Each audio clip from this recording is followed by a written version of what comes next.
A poor girl grabs a billionaire's hand and asks, "My mom is going to the Mother's Day party alone.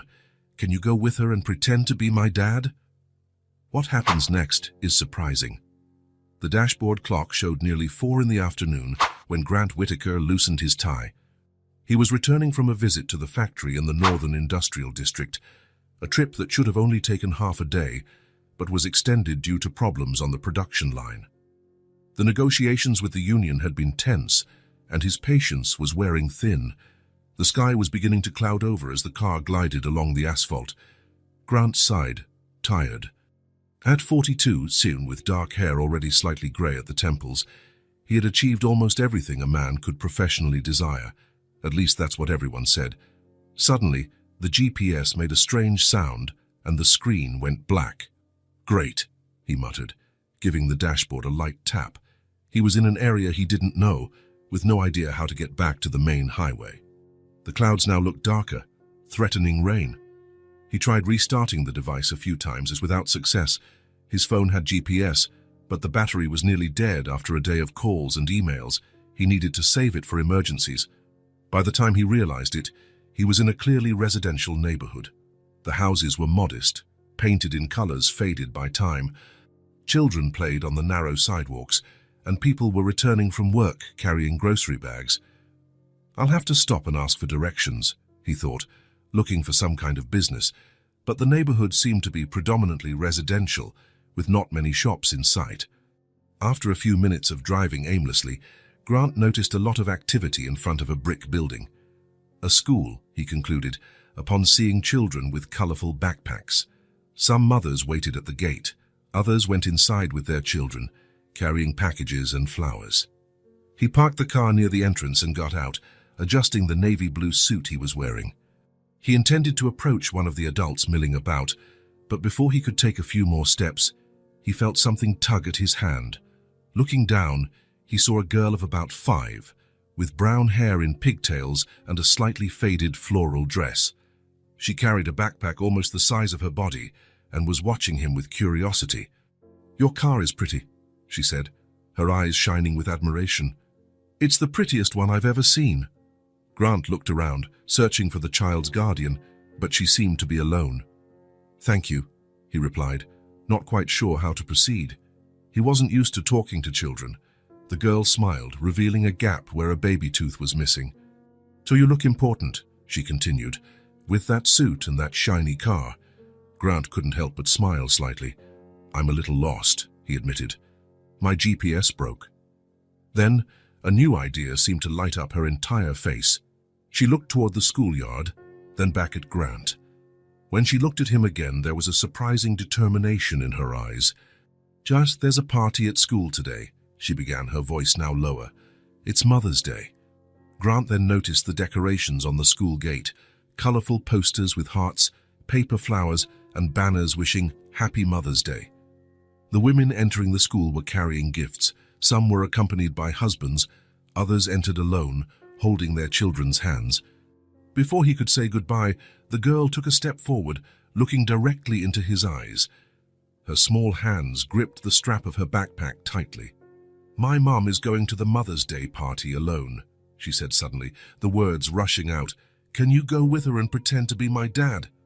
The question hit Grant like a punch to the gut. He stood completely paralyzed, unable to form a response. I don't think," he started. But then he looked at the girl again. There was something in her eyes, a mix of hope, sadness, and courage, that completely disarmed him. It was as if a wall inside him simply crumbled. "My mom always gets sad at this party," the little one continued, her voice now almost a whisper. "The other moms have someone. She just stands in the corner by herself."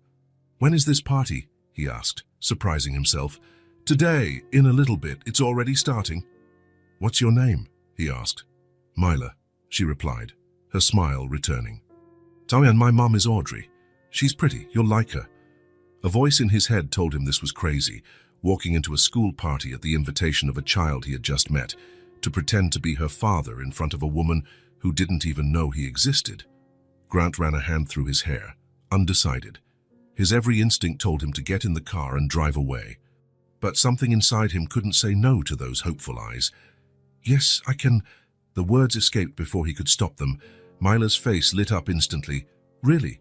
You're really coming? Grant took a deep breath, straightened his tie, and nodded. Yes, I'll go. Mila gave a little jump of joy and held out her hand to him, like an official guide ready to lead the way. Then come on, let's go in. The mom's play is about to start. Grant took the small, outstretched hand and let her guide him. As they walked toward the schoolyard, he wondered what exactly he was getting himself into. The yard was transformed. Red hearts hung from the ceiling, paper roses decorated the walls, and colorful banners with affectionate messages crossed the space. Tables arranged in a circle offered cakes, pies, and juice. In the center, a small makeshift stage had been set up, with curtains decorated with paper flowers. All around, mothers and children mingled, some accompanied by fathers, uncles, or grandfathers. The children ran around excitedly, many holding small gifts wrapped in colorful paper. The teachers, wearing name tags with hearts, were guiding the families through the program. There! Exclaimed Mila, pointing to a woman arranging flowers in vases on a long table. Grant saw her immediately. Brown hair tied in a simple bun, a light blue dress, delicate movements as she worked. As they approached, Mila let go of his hand and ran to her mother. Mommy, Mommy, I brought a surprise! Audrey turned, smiling at her daughter, but her smile froze when she saw Grant standing a few steps away. The confusion on her face was evident. Mila, who is... she began, but the girl was already making the introductions. This is my daddy. He came back for the party. Isn't that great? Time seemed to freeze. Grant felt the blood drain from his face. Audrey stood completely still, her wide eyes fixed on him. What? She murmured, so quietly that only Grant could hear. I'm sorry, he began, taking a step forward. There's been a misunderstanding. I'm Grant Whitaker. I was lost. I stopped to ask for directions, and your daughter... Well, Audrey looked from her daughter to him, her face a mixture of confusion and suspicion. Mila, she said, her voice controlled. Why did you say this man is your father? The girl hugged her mother's waist, looking up with an expression that mixed guilt and hope. I just didn't want you to be alone at the party, she explained, her voice small. All the other mums have someone. You always look sad when you look at them. The child's words seemed to hit Audrey deeply. Her face softened, the indignation giving way to a more complex emotion. She knelt, bringing herself to her daughter's eye level. Mila, sweetie, we can't just ask strangers to pretend to be your dad, she explained gently. Ah, that's not right. But I see you when you look away and sigh, Mila insisted, her eyes filling with tears. I just wanted to make you happy today. Audrey hugged her daughter tightly, hiding her own face for a moment. When she stood up again, there was a moist shine in her eyes, but she was smiling at Grant. Sorry for the inconvenience, she said, extending her hand. Audrey Collins, and you've already met my daughter, the little generator of awkward situations. Grant shook her extended hand. Grant Whitaker, and really, I was lost. My GPS broke and I stopped to ask for directions. And now you're stuck at a Mother's Day school party, Audrey completed, a slight smile now playing on her lips. I'm sorry about that. Don't be, he replied, surprising himself with the sincerity in his voice. It's nice to be here. A bell rang, drawing everyone's attention. The principal, a middle-aged woman in a floral dress, stepped onto the small stage. Dear mothers and family members, welcome to our Mother's Day celebration. The children have prepared special performances for you. Please, find your seats. Mila grabbed Grant's and her mother's hands, pulling them toward the chairs arranged in front of the stage. Come on, I'm dancing in the third song. They sat down, Mila in the middle, swinging her legs with excitement. Grant observed the families around them. Fathers had their arms around their wives' shoulders. Grandmothers took pictures with their phones. Single mothers like Audrey exchanged knowing smiles with each other. The lights dimmed and the curtains opened. A group of small children dressed as flowers appeared, reciting a poem about mothers. The childish voices, some off-key, filled the room with an almost palpable sweetness. Look, whispered Mila, pointing to a girl dressed as a sunflower. That's my friend Zoe, Audrey smiled, the pride visible on her face. She looks beautiful. Grant felt strangely comfortable in this setting, so different from his usual world. The performances continued. Songs, poems, a short play. Each child eagerly searched the audience for the faces of their families, seeking approval and admiration. When it was Mila's turn, she went on stage with 5 other children. They wore colorful sashes and held paper hearts. The music started, and they performed a simple dance, twirling and raising their arms in imperfect synchrony. Grant found himself smiling without realizing it. Mila shone on stage, her movements full of pure joy. At one point, she looked directly at them and waved, and radiant. Audrey waved back, and Grant, without thinking, did the same. After the performances, there was a potluck snack time. Mothers had brought homemade dishes, which now covered the long tables. Children ran between the adults, excited by the temporary freedom. "You must be wanting to leave," Audrey said, as Mila ran to get a piece of cake. "We've taken up too much of your time." "Actually, I'm enjoying it," Grant replied, surprising them both. "It's different from my day-to-day." "I can imagine," she smiled, glancing at his expensive suit. A teacher approached, carrying small packages. "Audrey, the party favors for the mums turned out beautifully. Thanks for the help." "It was nothing, Susan. I'm happy to help." The teacher walked away, and Grant noticed something in Audrey's gaze, a glint of satisfaction, of belonging. This was her community, he realized, a place where she was valued not for what she had, but for what she gave. Mila came running back, her mouth smudged with chocolate, her eyes shining with happiness. "Did you see? I danced perfectly. I didn't make a single mistake." "We saw, sweetie." Audrey wiped the corner of her daughter's mouth with a napkin. "You were perfect." "Did you think so too, Uncle Grant?" The title caught him by surprise, but somehow it sounded right. It wasn't a lie, like Dad would be, but still affectionate.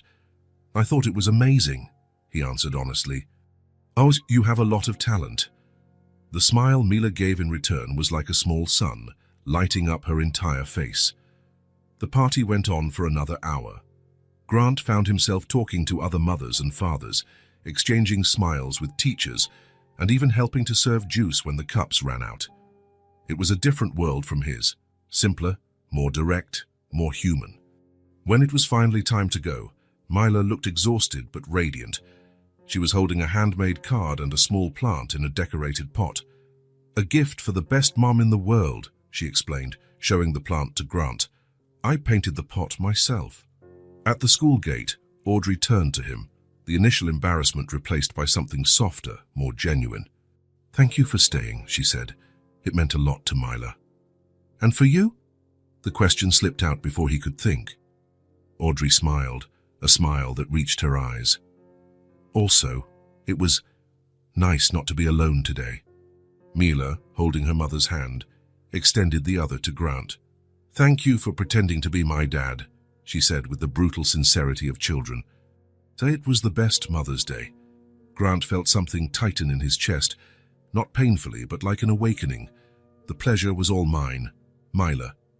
As he watched them walk away toward the bus stop, Grant realized that, for a few hours, he had been part of something real, something all his money and power had never provided. And surprisingly, he didn't want it to end. The elevator door opened silently, revealing the private foyer that led to Grant's apartment. His Italian shoes echoed on the marble floor as he walked to the entrance. A soft light turned on automatically as he approached, one of the many smart systems that controlled his home. As he turned the key in the lock, Grant was greeted only by silence. There was no one waiting for him, no voice asking how his day had been. The apartment was exactly as he had left it in the morning, impeccable, organized, and completely empty. He tossed the keys on the coffee table and loosened his tie, finally freeing himself from the knot that seemed to have been choking him all day. The clock read almost 9 at night. The video conference he had missed resulted in a flood of angry emails, which he had hastily answered from the car, making up an excuse about technical difficulties. Grant went to the designer kitchen, all in shades of gray and black. He opened the refrigerator and stared inside for a few seconds, not really seeing what was there. He wasn't hungry. He closed the door and opted for a glass of wine, an award-winning Cabernet he had bought on his last trip. As the ruby liquid slid into the glass, his mind drifted back to the unexpected afternoon he had just experienced. Myla's face appeared vividly in his memory, that smile with the gap between her teeth, the genuine excitement in her eyes as she danced on the school stage. And Audrey, with her look of gratitude when he stayed until the end of the party. "Thank you for staying," she had said. It meant a lot to Myla.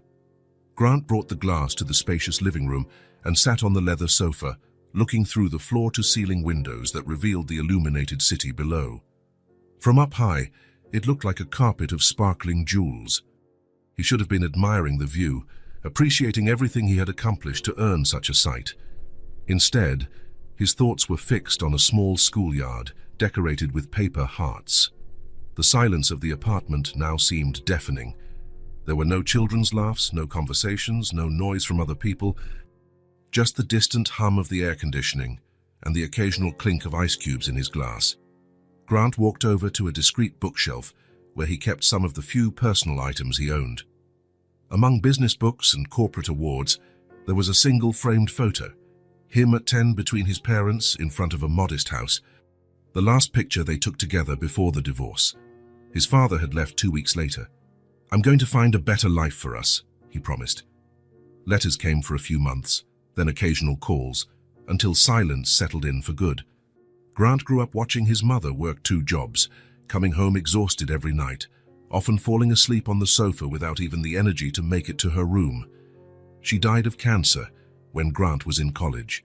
She worked until the last month, refusing to accept help, even when he got a part-time job to help with the bills. "Focus on your studies," she insisted. "So that will give you a future I can't." Grant took another sip of wine, his throat tightening with the memories. His father reappeared at the funeral, older, more worn by time, full of excuses and regrets. Too late. Grant listened to him in silence, accepted the awkward hug and never answered his calls after that. 3 years later, he learned from a lawyer that he had also passed away. Now at 42, Grant had built exactly the kind of life his mother had dreamed for him: financial security, professional recognition, a luxurious apartment in the best neighborhood in the city, and complete loneliness.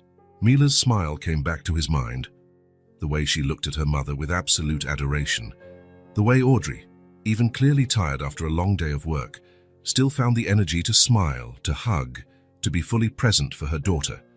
Grant stood up and walked to the window. Down below, small points of light moved, cars taking people home to their families, to places where they were expected, where they were missed. The truth hit him as never before. No one would miss him if he didn't come home today. There wasn't a single person in the entire world who was waiting for him, worried about his well-being, eager for his company. He had built an entire life focused on never again going through the financial hardships his mother had faced. Every decision, every sacrifice, every extra hour at the office, all to ensure he would never depend on anyone again, never be abandoned again, and in the process, he hadn't allowed anyone to get close enough to care. The phone vibrated on the table. It was his assistant, sending the updated schedule for the next day. 3 meetings in the morning, a lunch with investors, a video conference with the Singapore branch at night due to the time difference. The perfect routine of a successful man. Grant put the phone aside without replying. He finished his wine and poured himself another glass. For a moment, he imagined what it would be like to come home and find someone waiting. Someone who would ask about his day, share dinner, bring life to these empty walls. Myla's words echoed in his mind. "Can you go with her and pretend to be my dad?" Such a simple, direct question. And for a few hours, he had experienced a glimpse of a different life. Not as a father, of course, that would be absurd, but as someone who mattered to other people, someone whose presence made a difference. Grant placed the empty glass on the table and sat down again. The silence seemed to press on his ears, as if it were getting denser, heavier with each passing minute. His mother used to say that silence could be a friend or an enemy, depending on what was in your heart. And when you're at peace with yourself, silence is comforting, she would explain. When you're not, it screams louder than any noise. That night, the silence screamed. It screamed about choices made, paths not taken, connections avoided. It screamed about a life built around material security, but empty of meaningful relationships. Grant picked up the remote and turned on the television, just for some background noise. A news anchor was talking about the global economy, corporate mergers, the stock market, the world he lived and breathed every day. But the words seemed distant, disconnected from the feeling that now filled his chest. The images of Mila and Audrey kept coming back. The genuine gratitude in their eyes, the simplicity of their thanks. The way that, for a few hours, he had felt something different, something he couldn't name, but that left an even bigger void when it was over. The silence surrounding him now was not just the absence of sound, it was the absence of purpose beyond work, the absence of true connection, the absence of someone to share both the triumphs and the defeats with. Grant turned off the television. The silence returned, heavier than before, and for the first time in many years, he allowed himself to feel how much that silence hurt. Grant couldn't concentrate on work all morning. Sitting in his spacious office overlooking the city, he read and reread the same report without absorbing a single word. The spreadsheets on the computer screen were a blur of meaningless numbers. His mind kept going back to the schoolyard, to Mila's smile, to Audrey's grateful look. "Mr. Whitaker, is everything all right?" The voice of Caroline, his assistant, brought him back to reality. She was standing at the door, holding a folder of documents with a worried expression. "Yes, Caroline, just thinking. You seem distant today, sir. Can I get you some coffee?" Grant glanced at the clock, almost 3 in the afternoon. Mila's school should be ending around 4 Chuan if it was like most schools. "No, thank you. Actually, I'm going to leave early today, cancel my last meeting." Caroline looked surprised. Grant never left before 8, but simply nodded. "Should I give a specific reason?" "Say an unavoidable personal commitment came up." 20 minutes later, Grant was driving through the city streets, aware that he was doing something completely out of his routine. He had memorized the way back to that simple neighborhood without needing the GPS. Part of him questioned what he was doing, what madness this was. Another part, however, felt a strange urgency, as if he were answering a call he didn't even know existed. He parked a block from the school, just as he had the day before. Wearing a more casual suit today, he got out of the car and walked to the gate, feeling strangely nervous. "What am I doing here?" he asked himself for the 10th time. There was no party today, no excuse for his presence, just an inexplicable need to see that child again, to check if she was okay. He stood a few feet from the entrance, watching. Children began to leave in small groups, some accompanied by adults, others apparently allowed to go home alone. Teachers supervised the dismissal, saying goodbye with smiles and waves. That's when he saw her. Mila came out of the building, carrying the same backpack that was disproportionate to her size, her school uniform slightly too big for her small frame. She seemed to be looking for someone, probably her mother. Then her gaze met Grant's. For a moment, she seemed not to believe what she was seeing. Then, her face lit up with a smile that made something inside Grant stir. "You came back," Mila exclaimed, running toward him with an excitement that drew curious glances.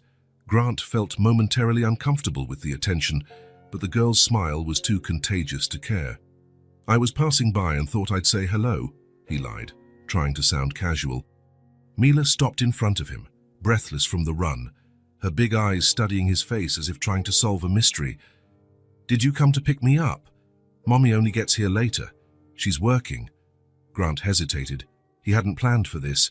In fact, he hadn't planned for anything beyond seeing her again. "Not exactly. I just wanted to know how you were after the party yesterday." "It was the best party," she exclaimed, bouncing slightly. "Everyone liked our dance, and the teacher said I did great, and Mommy loved the pot I painted." Her excitement was infectious. Grant found himself smiling without realizing it. "Where does your mother work?" he asked, genuinely curious. Mila's smile faded a little. "She cleans houses and offices. Today she's in a big building downtown. She's a cleaner." There was a disarming simplicity in the way Mila spoke, without shame or embarrassment, just stating a fact. "And she picks you up afterwards?" Mila shook her head. "No, I wait at Mrs." Beth's house.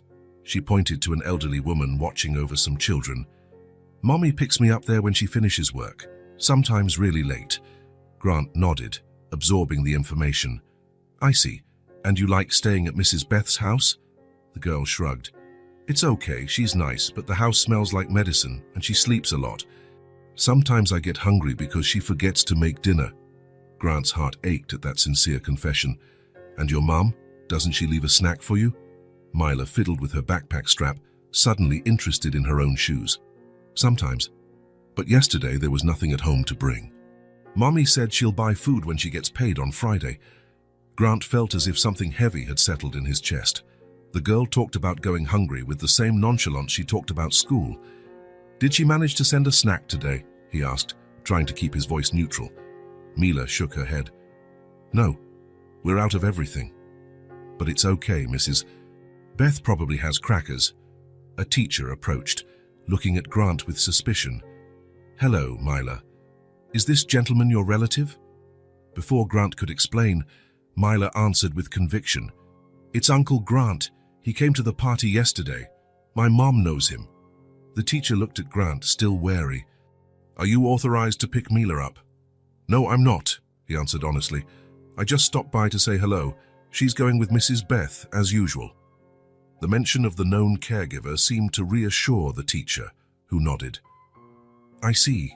Well, Mila, Mrs. Beth is waiting. You'd better not be late. I'm coming, teacher, Myla replied, but made no move to leave. When the teacher walked away, she looked at Grant with a suddenly serious expression. Are you coming back tomorrow too? The question caught Grant off guard. He hadn't thought about it. Part of him knew he should say no, end this strange connection before it became more complicated. But another part, the same part that had brought him here, couldn't resist the hope in her eyes. Maybe, he replied cautiously. If I can get out of work early.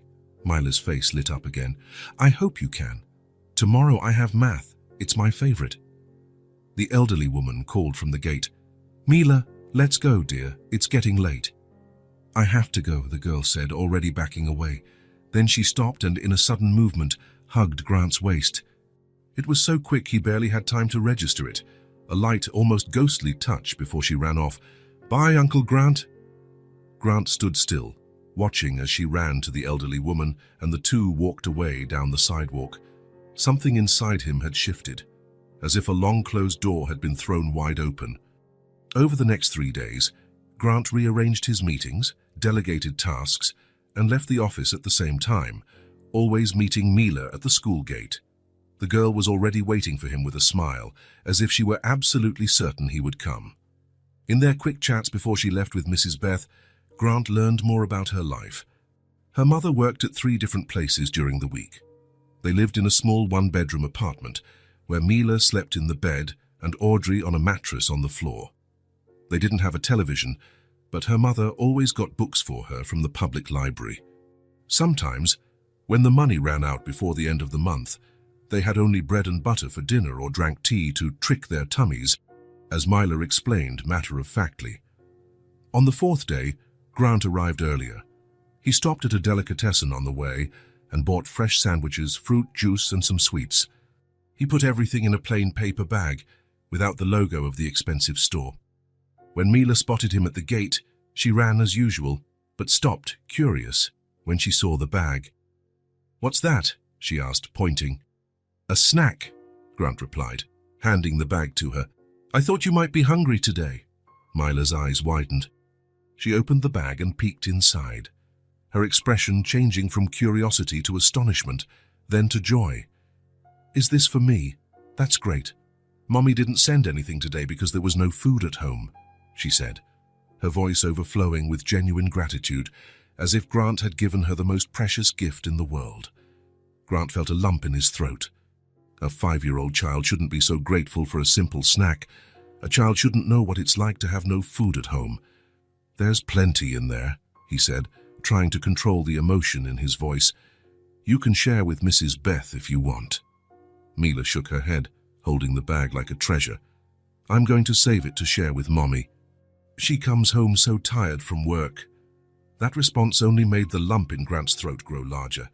A child who thought to save food for her mother when she was clearly hungry herself. Just then, Mrs. Beth approached. She was an elderly woman with white hair and a slightly stooped walk with a kind though tired expression. "Hello," she greeted, looking at Grant with curiosity. "You must be the uncle Mila won't stop talking about." Grant extended his hand. "Grant Whitaker. I met Mila and her mother at the school party." The old woman nodded, shaking his hand. "Beth Oliveira.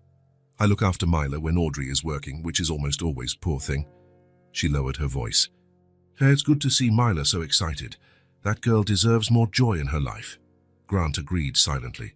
Mrs. Beth looked at the bag Mila was holding. "What's in there, dear?" "Uncle Grant brought a snack," Mila exclaimed, showing the contents. "There's a sandwich and juice and even chocolate." The woman gave Grant a grateful look. How kind. "My pantry is almost empty today. You know how it is, end of the month. This will help a lot." Grant felt a pang of guilt.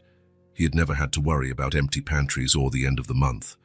As Mrs. Beth talked about how her pension barely covered her medication, he thought about how many people like her and Audrey lived invisibly in the eyes of people like him. "Fight, we have to go," Mrs. Beth said finally. "Mila, thank your uncle." "Thank you, Uncle Grant," the girl smiled, that smile he now eagerly awaited to see every day. "You're welcome, Mila. See you tomorrow." She nodded energetically. "Tomorrow is Friday. Mommy gets paid and we're going grocery shopping." As he watched the two walk away, Grant made a decision. He took out his phone and called his assistant. "Caroline, I need you to do some research for me. I want information on food assistance programs for schools in low-income neighborhoods and also on scholarships for low-income children." "A new company project, sir?" Caroline asked him, surprised. Grant hesitated. "No, a personal project." After hanging up, he returned to his car, but didn't go home or to the office. Instead, he drove to a large supermarket. As he walked through the aisles, filling his cart with non-perishable food, fruit, hygiene products, and school supplies, he thought about how his life had changed in just 5 days. Before his concerns revolved around quarterly reports, stock quotes, and market strategies. Now, he couldn't stop thinking about a 5-year-old girl who saved food for her tired mother. An elderly woman with an empty pantry, a woman who cleaned all day and could barely feed her daughter. At the checkout, when the cashier asked if he wanted the receipt for his records, Grant hesitated. The purchase was too large to seem casual, but too small to raise much suspicion. He opted not to, paid in cash, and took everything to the trunk of his car. Tomorrow would be Friday, the day Audrey got paid. The day there would finally be food in their house. For how long, he didn't know. What he did know was that he would return to the school gate, and the day after, and the day after that, and that the paper bag with sandwiches was just the beginning. As he drove back to his silent apartment, Grant thought about the irony. He had built an entire career aimed at the financial security his mother never had.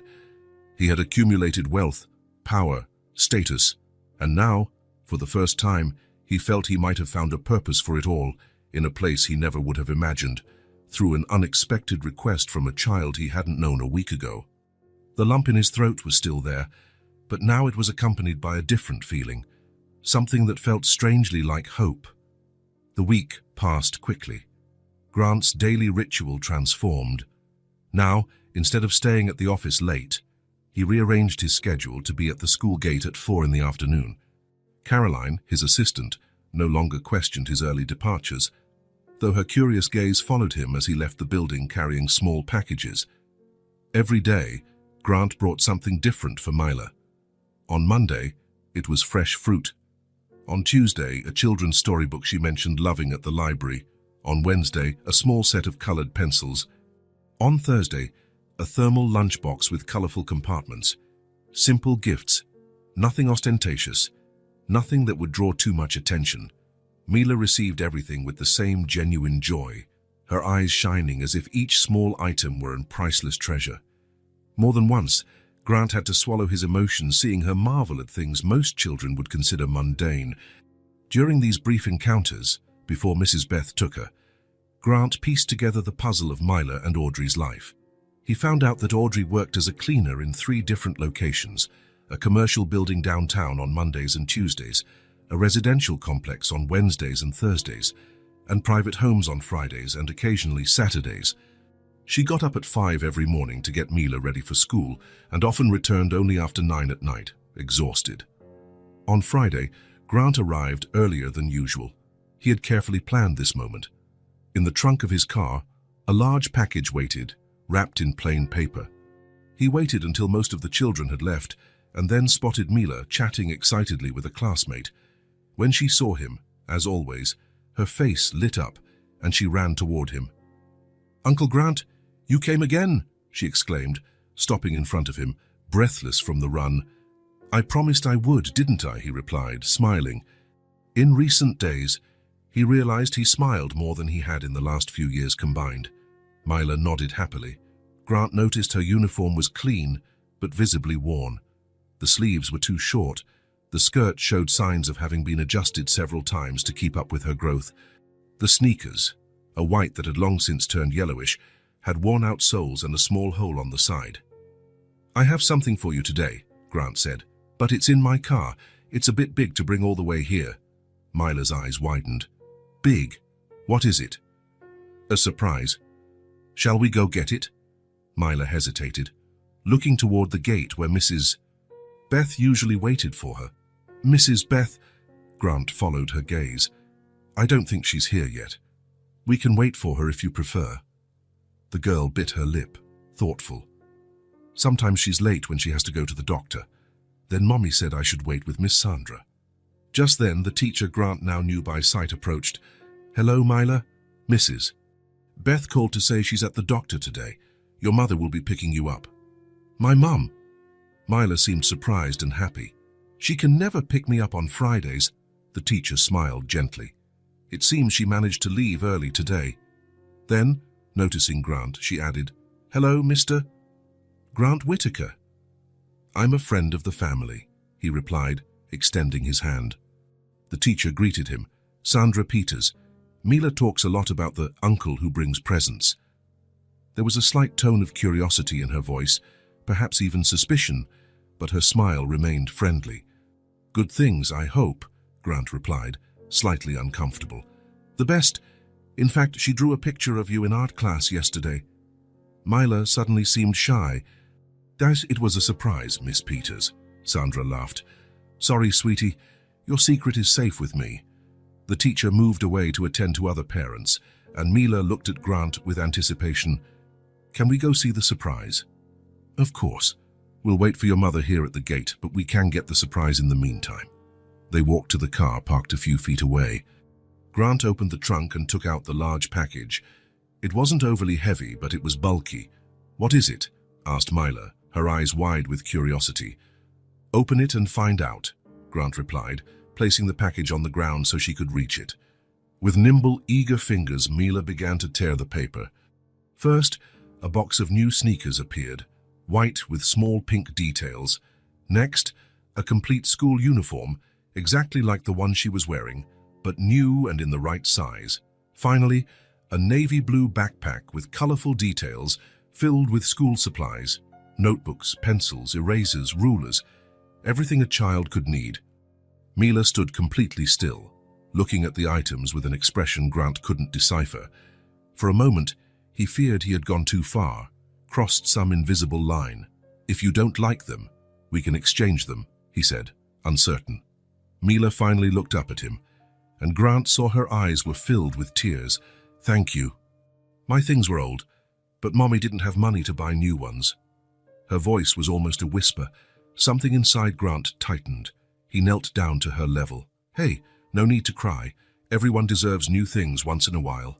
Mila nodded, wiping her eyes with her hand. "The backpack is the prettiest I've ever seen. And the sneakers, too." She touched each item with reverence, as if they were made of gold. "Can I really keep all of this?" "Of course you can. It's all yours." The girl smiled through her tears.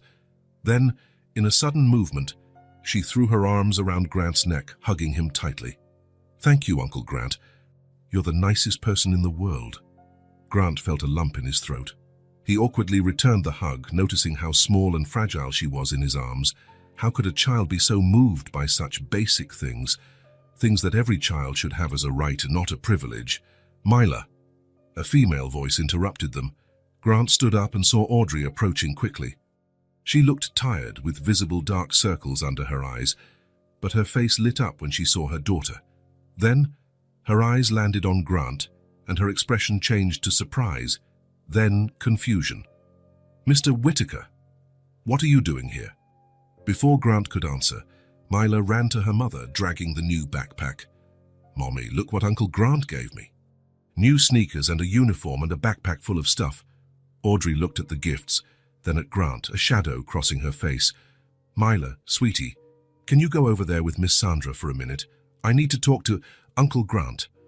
Myla hesitated, seeming to sense the tension.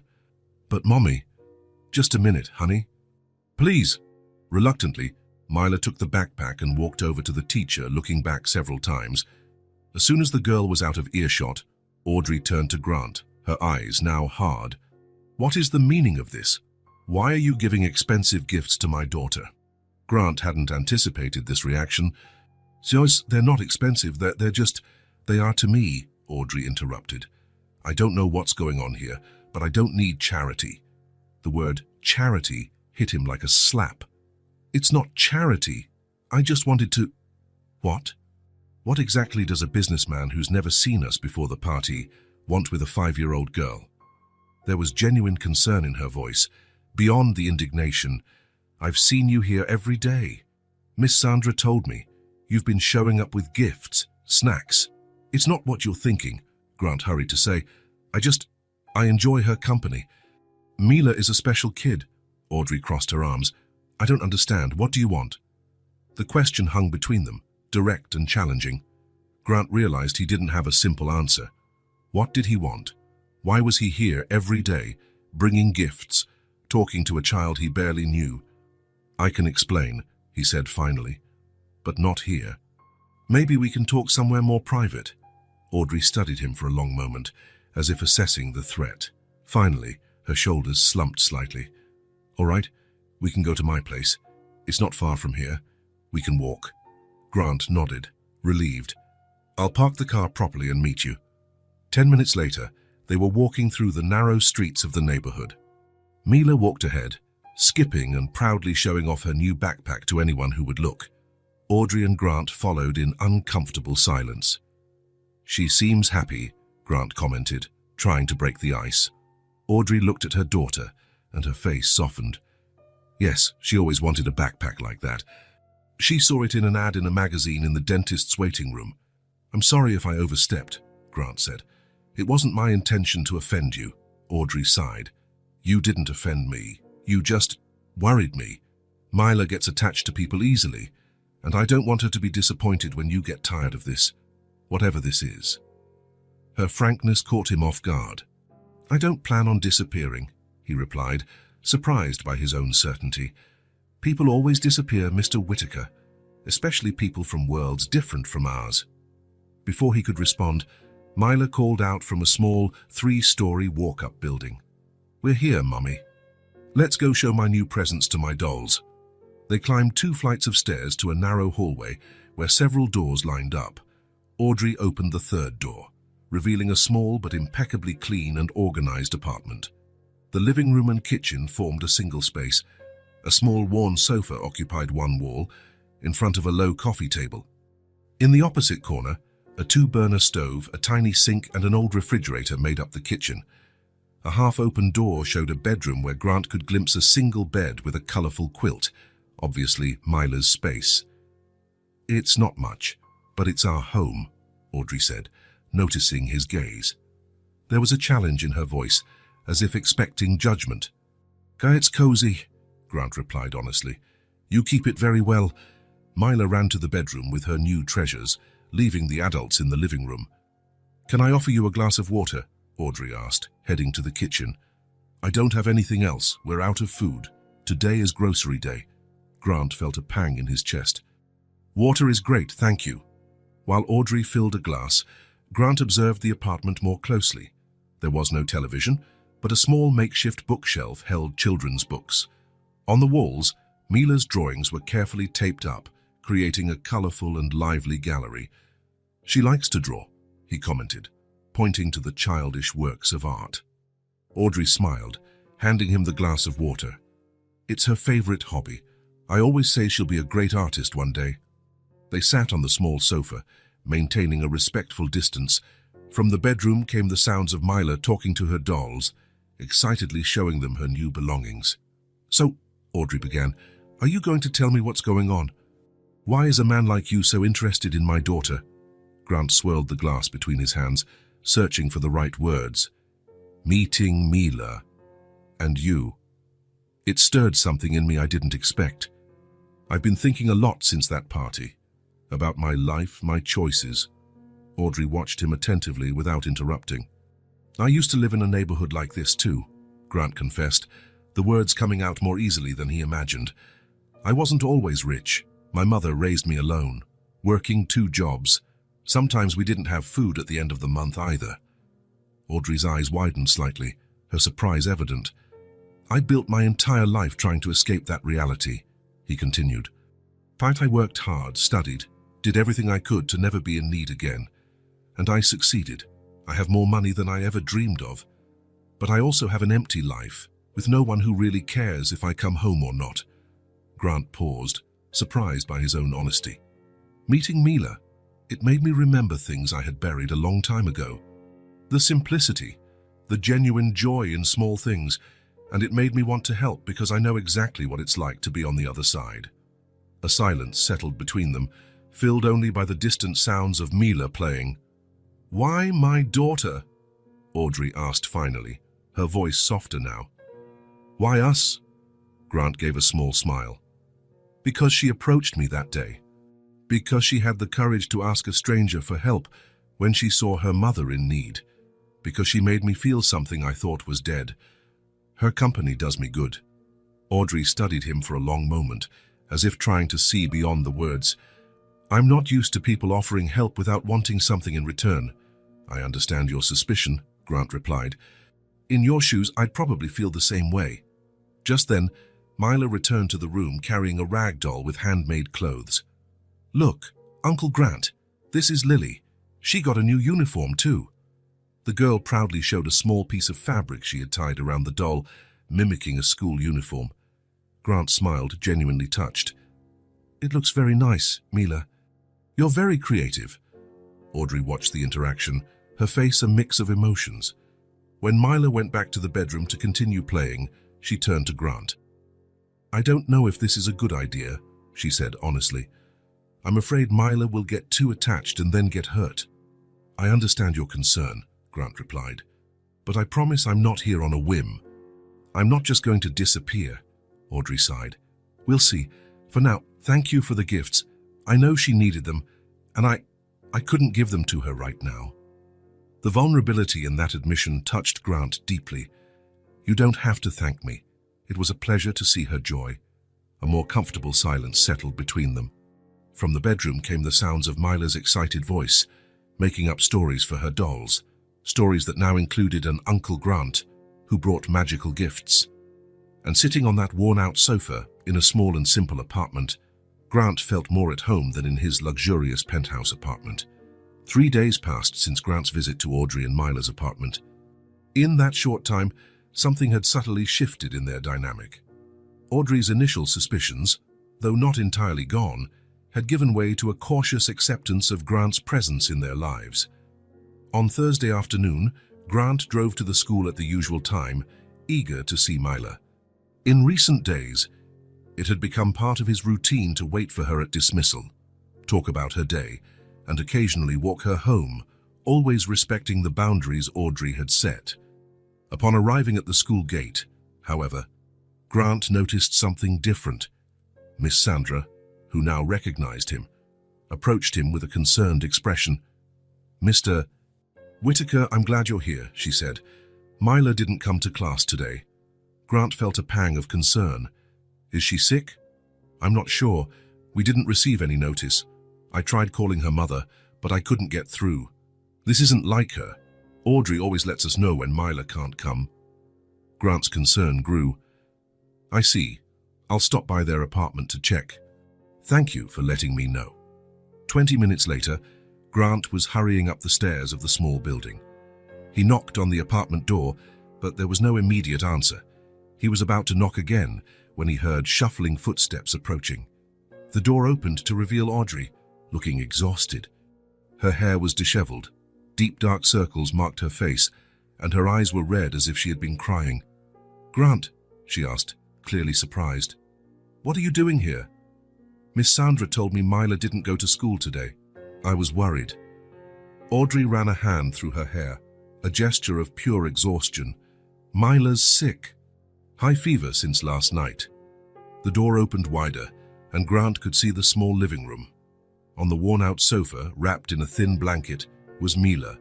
Her usually rosy face was pale, except for cheeks flushed with fever. Even from where he stood, Grant could see the sweat on her forehead and how her breathing seemed a bit labored. "May I come in?" he asked, his concern evident in his voice. Audrey hesitated for only a second before opening the door wider. "Of course," Grant entered and approached the sofa. Mila opened her eyes at the sound of his footsteps, and a small, weak smile appeared on her feverish face. "Uncle Grant," she murmured, her voice hoarse. "You came to visit me." He knelt beside the sofa, feeling the heat radiating from the little girl. "Hey, little one, you're not feeling well, are you?" Mila shook her head. "My throat hurts, and I'm cold, even under the blanket." Grant looked at Audrey, who remained standing, her arms crossed as if trying to protect herself. "How long has she been like this?" "It started last night," Audrey replied. "I thought it was just a cold, but the fever kept rising. I gave her the fever reducer I had at home, but it doesn't seem to be helping much." Grant gently touched Mila's forehead. It was far too warm. "Have you seen a doctor?" A flash of anguish crossed Audrey's face. I couldn't take her. My boss said if I missed today, I'd lose my job. I asked Mrs. Beth to stay with her, but she's also sick this week." Grant understood the impossible dilemma. A single mother having to choose between caring for her sick daughter or keeping the job that paid the bills. It was a choice no one should ever have to make. "So we're taking her to the hospital now," he said decisively. Audrey bit her lip, clearly distressed. "I can't afford a doctor. The neighborhood clinic is under renovation, and the next closest one has a waiting list of hours." "It doesn't matter," Grant interrupted gently. "The most important thing is to take care of her. I know a good children's hospital 20 minutes from here. We can go in my car." For a moment, Grant thought she would refuse. Audrey's pride and independence were traits he had already noticed and admired. But then Mila coughed, a harsh sound that seemed to hurt her small throat, and Audrey's expression changed.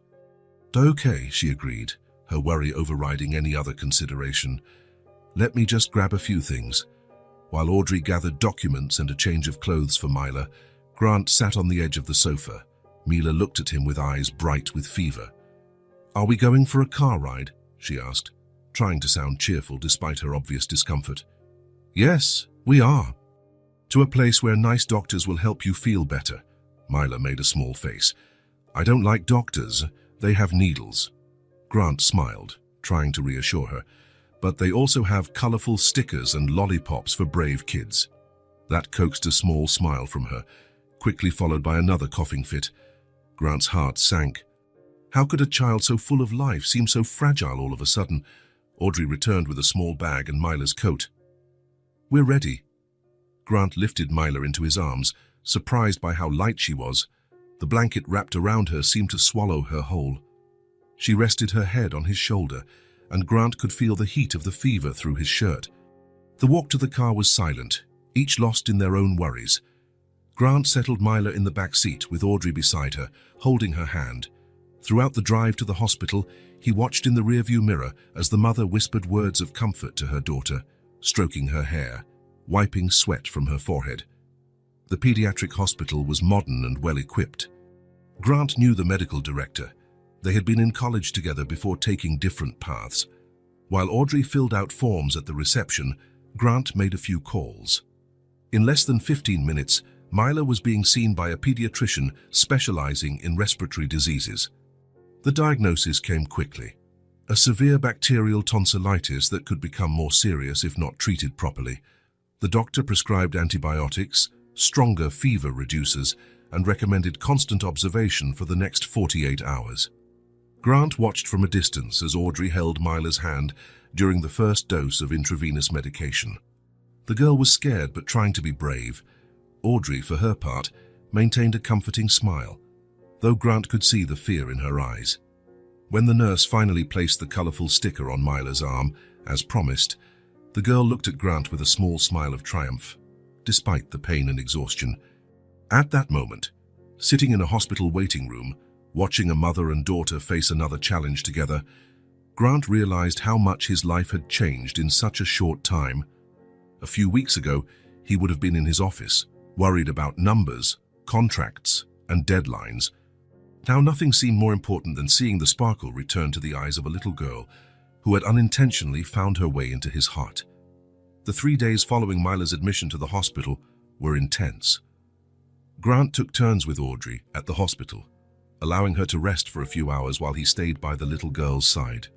The tonsillitis had been more severe than initially thought, requiring potent antibiotics and constant monitoring. Grant cancelled meetings, delegated projects, and, for the first time in years, put his work second. Caroline, his assistant, was perplexed by her boss's change in behavior, but followed his instructions without question. On the morning of the 4th day, the doctor finally delivered the news they had been waiting for. Myla was out of danger and could go home. She would still need to rest and continue her medication, but the worst was over. "She's a fighter," the pediatrician commented as she signed the discharge papers. "She didn't even cry when we changed her IV line." Grant smiled, proud, as if he were the girl's father. "She's the bravest kid I know." Audrey, who had slept only a few hours the night before, looked simultaneously relieved and exhausted. When Myla appeared in a hospital wheelchair, a standard protocol for discharge and even if the patient could walk, her little face was still pale, but the sparkle was gradually returning to her eyes. "Look, Mommy, I got a bear from Nurse Laura," she exclaimed, showing off a small teddy bear dressed as a doctor. Audrey knelt before her daughter, tucking a strand of hair behind her ear. "How lovely, my love. And have you named him?" Myla looked at the bear seriously, then at Grant, and then smiled. "Dr. Grant, because he helped me get better, just like Uncle Grant." Grant felt a lump in his throat. He cleared it to disguise his emotion and picked up the few bags with their belongings. "Shall we go home? I bet someone is tired of hospital food." "I want mac and cheese," Myla declared, already more cheerful. "And you shall have it," Audrey promised, kissing the top of her head. On the way to the apartment, Grant tried to broach a delicate subject he had been putting off, Audrey about the hospital expenses. "I'll pay for it," she interrupted firmly. "It may take time, but I'll pay back every penny. I can see if I can get a second job on weekends." Grant shook his head. That's not it. My company's health insurance covered everything. The only thing we need to buy are the medicines for her to continue at home." Audrey looked at him with surprise. "What do you mean? I don't have health insurance." "I know. But let's just say I know people. I managed to add Myla as a temporary dependent. It's a benefit we have for emergencies." It was a lie, of course. Grant had simply paid the hospital bill out of his own pocket, but he knew Audrey would never accept that. I don't know what to say," she murmured. "Don't say anything. The important thing is that Myla is well." When they arrived at the apartment, Grant helped settle Myla comfortably on the sofa, with Dr. Grant by her side and a small pile of children's books he had bought at the hospital bookstore. "I'll prepare something for her to eat," Audrey said, heading to the small kitchen. Grant followed her. "I can run to the market and get whatever you need." Audrey opened the nearly empty refrigerator and sighed. "I think that would be good." "I haven't had time to go shopping with all this happening." Grant made a mental list of what to buy. "I'll take care of it. And Audrey, you need to rest too. You look exhausted." She smiled faintly. "I'm fine. Mothers don't have the luxury of being exhausted." "At least sit down for a bit. I'll make some tea before I go." Surprisingly, she didn't protest. She sat at the small kitchen table while Grant prepared the tea, The silence between them wasn't uncomfortable, but heavy with unsaid thoughts. "Thank you," she said finally, as he placed the steaming cup in front of her. "For everything." Grant just nodded. "I'll be back in an hour with the groceries." When he returned, carrying much more than the basics they had discussed, he found Audrey asleep on the sofa next to Myla. The girl put a finger to her lips, signaling for silence. "Mommy's tired," she whispered. She fell asleep in the middle of the story she was reading. Grant quietly put away the groceries and prepared the mac and cheese Mila had wanted so badly. When Audrey woke up about an hour later, she seemed disoriented for a few moments. "Did I fall asleep? What time is it?" "Almost 6, Grant replied, bringing a plate of pasta to Mila. "You needed to rest." "I have to work tomorrow," she said, rubbing her face. "I can't miss another day." "Mila still needs care," Grant noted. "I know," Audrey sighed. "I'll call Mrs. Beth, see if she's feeling better." The elderly woman was still sick, and Audrey looked increasingly worried. Grant could see the impossible dilemma in her eyes: be with her daughter or keep the job that ensured their livelihood. "I can stay with her," Grant offered. "I can work remotely tomorrow." Audrey hesitated. "I can't ask that of you." "You're not asking. I'm offering." After some more resistance, Audrey finally accepted. It was past 9 when Grant finally left the apartment, promising to return at 7 the next morning. On the way home, he thought about Audrey's situation. A single mother, working as a cleaner, with no support network, always on the edge between paying the bills and properly caring for her daughter. A reality he knew well from his own childhood. The next morning, as promised, Grant arrived at 7 sharp. Audrey was already ready to leave, wearing a simple grey uniform with the logo of a cleaning company. "Are you sure you'll be okay?" she asked for the 3rd time, adjusting her bag on her shoulder. "Myla is still weak. The medicines are all laid out on the table with the times written down." "We'll be fine," Grant assured her. "I brought my laptop. I can work while she rests, and I promise to call if there are any problems." Audrey kissed her daughter's forehead, who was still asleep, and hurried out so as not to miss the bus. The day passed peacefully. Mila slept a lot, and when she was awake, she was happy to draw or listen to stories that Grant read to her. Between one work call and another, he was surprised at how much he was enjoying the simple task of caring for a convalescing child. By 6 in the evening, Mila was visibly better, with more color in her cheeks and enough energy to chat excitedly about her drawings. Audrey had called twice to check on them, and Grant had reassured her that everything was fine. "Are you staying for dinner, Uncle Grant?"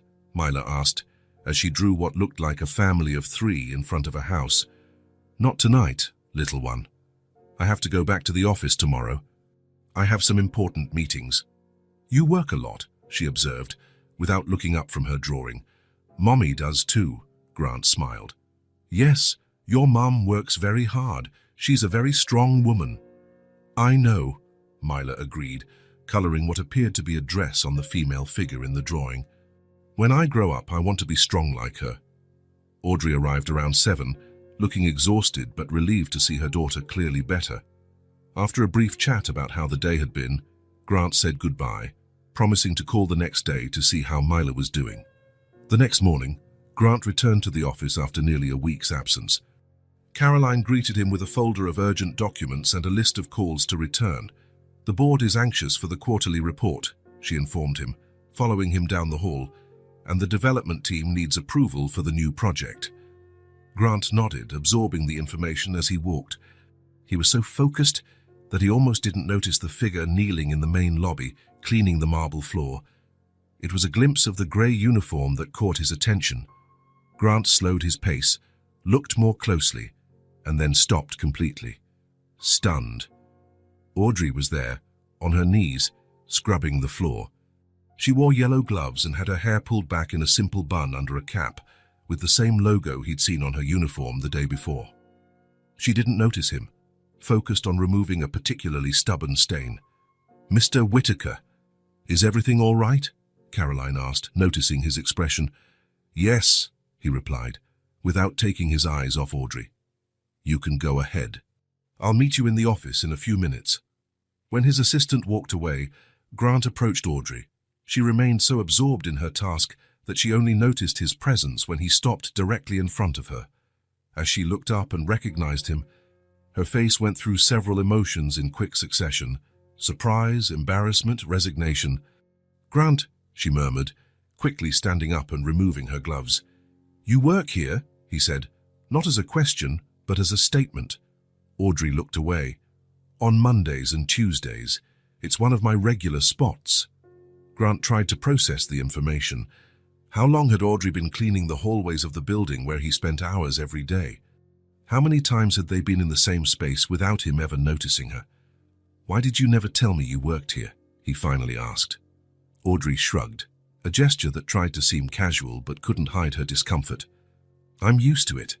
Cleaners are invisible. No one really sees us." The words hit him like a punch to the gut. How many Audreys had he walked past over the years without truly seeing? How many people worked in the same spaces as him, keeping everything running without ever being noticed or valued? "Is Myla better?" she asked, clearly trying to change the subject. Yes, I imagine so," Grant replied, still processing the revelation. "You should be at home with her." "I can't miss any more work days," Audrey explained. "I was already out too much because of the hospital stay." One of the building supervisors walked by, casting a curious glance at the interaction between the executive and the cleaner. "I have to get back to work," Audrey said, putting her gloves back on. "I have to finish this floor before noon." Grant nodded, still stunned. "We'll talk later." As he headed to the elevator, his mind was racing. Audrey cleaned the hallways, the bathrooms, the conference rooms where he spent hours discussing multi-million-dollar investments. She likely earned a minimum wage to keep the environment clean, where executives like him decided the fate of fortunes. In the elevator, he pressed the button for the floor where the Human Resources Department was located. Before going to his office, he needed to check something. 2 hours later, after a tense meeting with the head of HR and a few calls to the legal department, Grant finally had a plan. It wouldn't be easy and would certainly raise eyebrows, but he was determined. He called the third-party company that managed the building's cleaning services. After identifying himself as the CEO, the call was quickly transferred to the director. "Mr. Espinoza, I need a favor. One of your employees, Audrey Collins, should not return to work tomorrow. I will speak with her personally about this." There was a pause on the other end of the line. "Mr. Whitaker, if there's a problem with her service..." "On the contrary, I am very satisfied, so satisfied that I'm hiring her directly for our company. The details will be formalized by the end of the week." The next morning, Grant arrived at the office earlier than usual. He asked Caroline to call Audrey and request that she come to his office as soon as she arrived at the building. "She's not one of our employees," Caroline noted, confused. "Just make the call, please," Grant replied, offering no further explanation. At 9 o'clock sharp, there was a hesitant knock on the door. Caroline announced Audrey, one who entered the office with visible apprehension. She still wore the cleaning company's uniform, but seemed to have made an effort to look more presentable, with her hair neatly combed and tied back. "Good morning, Audrey," Grant greeted, standing to welcome her. "Please, have a seat," she complied, clearly uncomfortable in the spacious office with a view of the city. Her eyes quickly scanned the luxurious surroundings before settling on Grant. "Did something happen? Is it about Myla?" "No, don't worry. Myla is fine, I hope," he replied, sitting not behind his desk, but in the chair next to her. "I wanted to talk about you, actually." Audrey frowned, confused. "About me?" Grant nodded, choosing his next words carefully. "Yesterday, after finding out you work here, I did some research. I discovered you earn little more than minimum wage to clean 3 entire floors of this building, without proper benefits, no health insurance, no job security." Audrey looked away, embarrassed. "It's what I could find.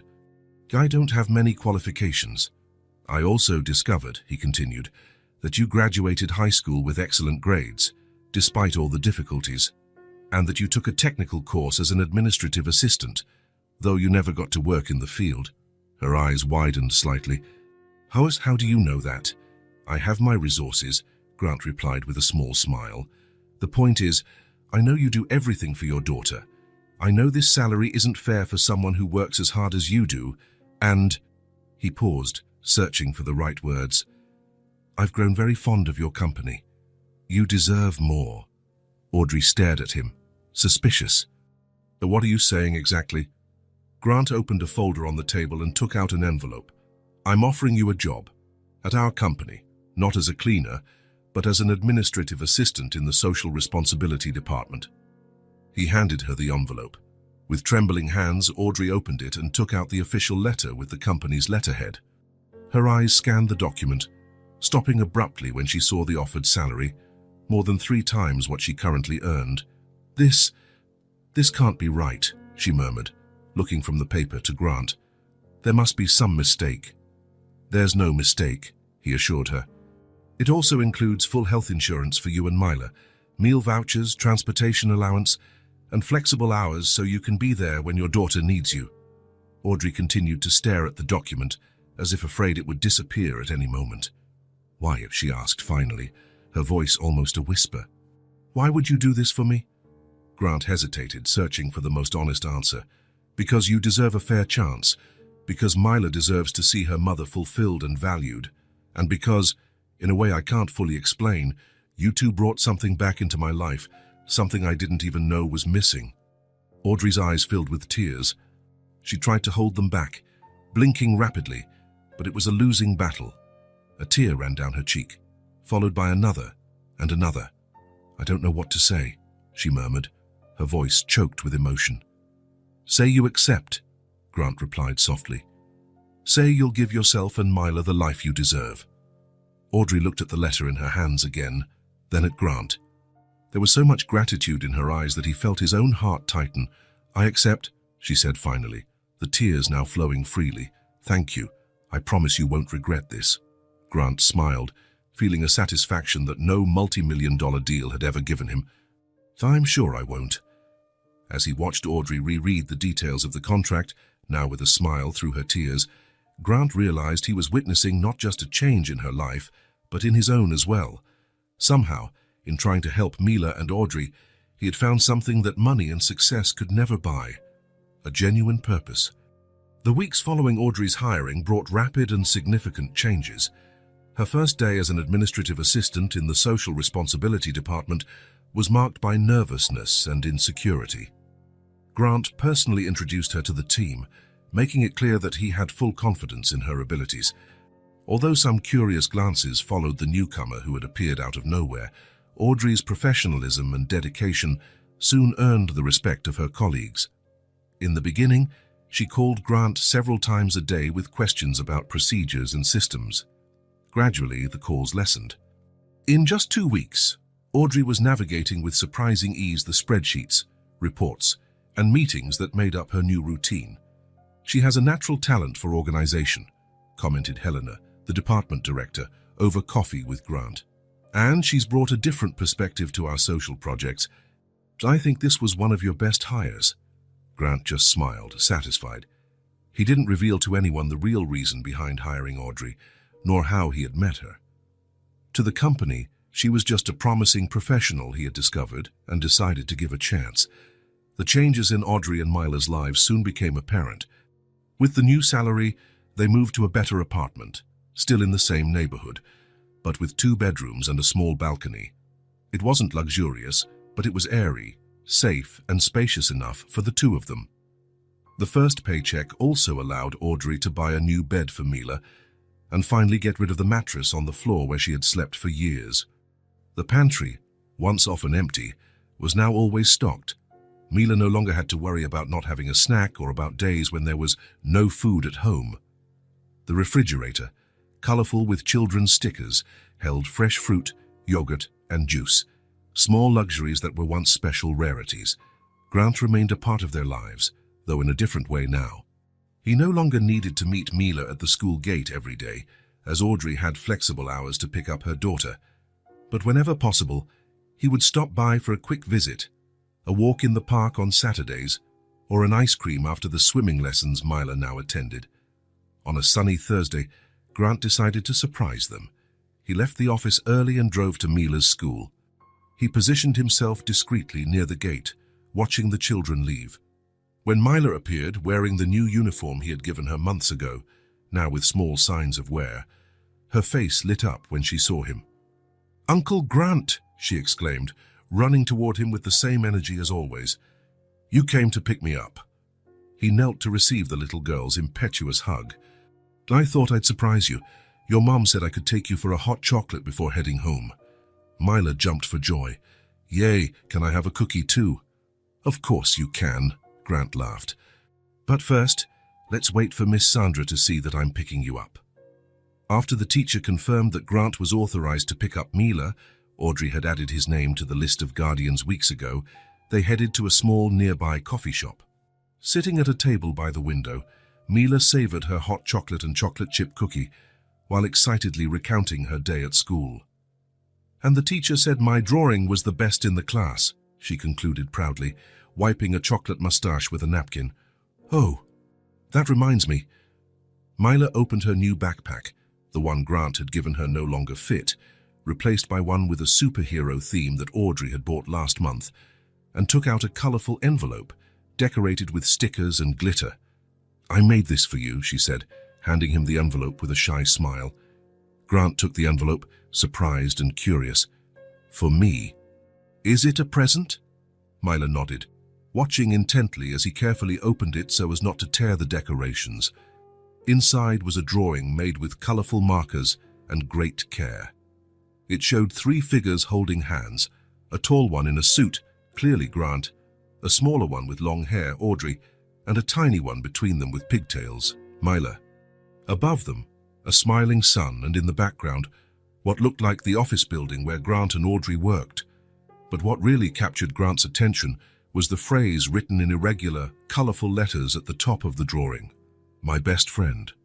Grant felt something tighten in his chest. He stared at the drawing for long seconds, unable to speak.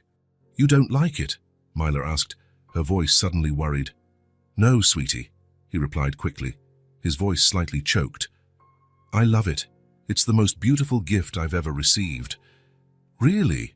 Her eyes widened. "Prettier than a car?" Grant laughed, discreetly wiping the corner of his eye.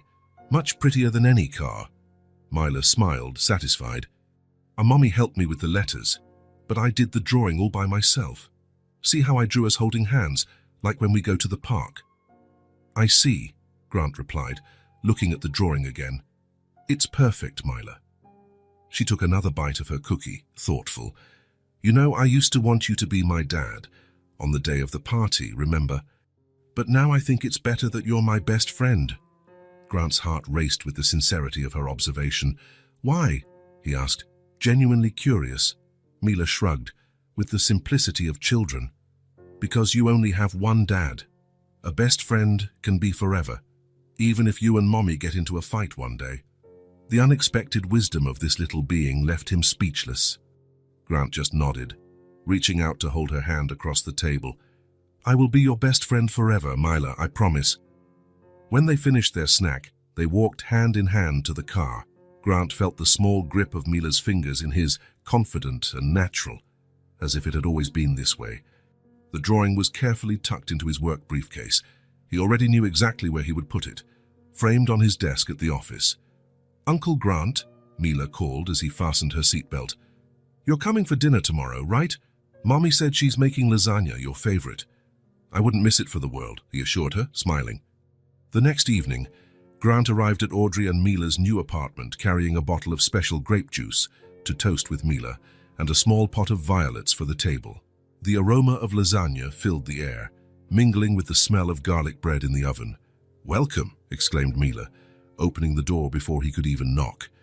She wore a small apron over her dress, obviously wanting to help her mother in the kitchen. The apartment, though simple, was transformed. New curtains adorned the windows, small plants brought life to the corners, and recent photographs, many including Grant, decorated the walls. It was a home in the truest sense of the word, welcoming, personal, full of life. Audrey appeared at the kitchen door, drying her hands on a dish towel. She wore a simple but pretty dress and had her hair down, a rare sight in the first few months he had known her. "Right on time," she smiled. "The lasagna just came out of the oven." The table was set with care. There was no fine china or silver cutlery, but every detail showed thoughtfulness. Folded napkins, aligned glasses, even a small flower arrangement in the center. "I helped set the table," Myla announced proudly. "And I made the name cards." Indeed, at each place was a small colored card with names written in Myla's childish handwriting. Mommy, Myla, and Uncle Grant, the last one decorated with little stars. "It's perfect," Grant praised, placing the violets in the center of the table. Audrey smiled, a different smile from their first encounters. There was a serenity about her now, a quiet confidence that made her even more beautiful. "I hope you like the lasagna," she said, serving the plates. "I followed my grandmother's recipe." The dinner proceeded with the naturalness of a family sharing not just a meal, but the stories of their day. Audrey talked about a new project at work. Grant commented on a comical meeting with investors, and Myla kept them entertained with elaborate tales of her adventures during school recess. And then Zoe said we could be astronaut princesses, but I said I wanted to be a dinosaur scientist, so we decided we would be princess scientists who study dinosaurs in space. The adults laughed at the impeccable logic of a child's imagination. Grant observed how Audrey seemed more relaxed, more confident. The chronic fatigue that had marked her face in their first meetings had given way to a renewed energy. She smiled more, laughed more openly. "I never imagined I would work on social projects," Audrey commented as she served dessert, a pudding that Myla proudly announced she had helped make. "But it's so rewarding to see how we can positively impact people's lives." "You've brought a valuable perspective to the team," Grant replied. "Helena told me your ideas for the public school project were revolutionary." Audrey blushed slightly at the compliment. "I just suggested things that would have made a difference in my own experience." "That's exactly why they're so good," Grant insisted. "You know the real needs, not just theories." After dinner, they settled in the small living room. Myla insisted on showing Grant her new board game, an early birthday present from a school friend. The three of them sat on the rug, with Myla explaining the rules in a confusing but enthusiastic manner. "No, Mommy, you can only draw a blue card if you roll an even number." Audrey feigned outrage, making her daughter laugh. "But yesterday you said it was with an odd number." "I changed the rules today," Myla explained seriously, as if it were the most natural thing in the world. As they played, following the fluid rules that Myla altered in her favor whenever convenient, Grant felt a strange sense of belonging.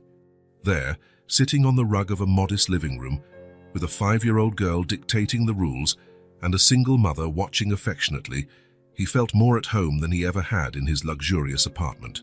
"Your turn, Uncle Grant," Myla exclaimed, pushing the dice toward him. As he rolled the dice and moved his piece according to Myla's excited instructions, Grant observed the smiling faces around him. Myla's crystal-clear laugh when he landed on a bad luck space. Audrey's soft smile as she watched them, the natural way they shared that moment. Later, when Myla finally fell asleep after demanding 3 bedtime stories, one read by Audrey, one by Grant, and one improvised by both of them together, the adults sat on the small balcony, enjoying the quiet evening. "Thank you," Audrey said softly, breaking the comfortable silence. "Not just for the job, but for everything.